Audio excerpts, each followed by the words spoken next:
Джоков Седмикович. Аз съм пиян, готов съм готов, защото тръгна си една любов. Аз съм пиян, готов съм готов, защото тръгна си една любов. Пусни ми белезниците в име, а? 5-1, 5-1. И какво като тренираш, а? 21-годишният Пламен Джоков решил да отмъсти за всички неправди в живота си на автобус от градския транспорт.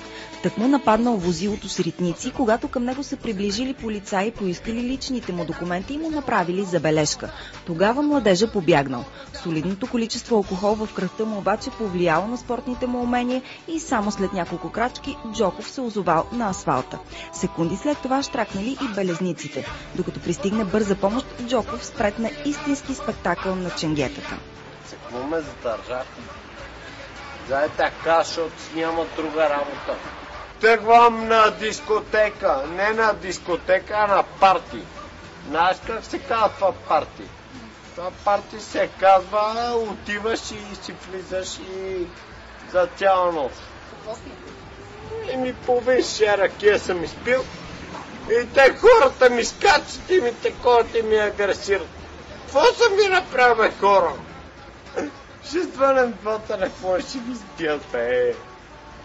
Демонстрирайки бойни хватки и предизвиквайки полицаите на бой, Джоков дочака лекарски екип. Изнервен до крайност, младежа едва не потроши с ритници и колата на бърза помощ. В крайна сметка Джоков беше откаран в 6-то РПУ, но подвизите му не свършват до тук. Още с пристигането си в районното той нападнал и ударил полицай.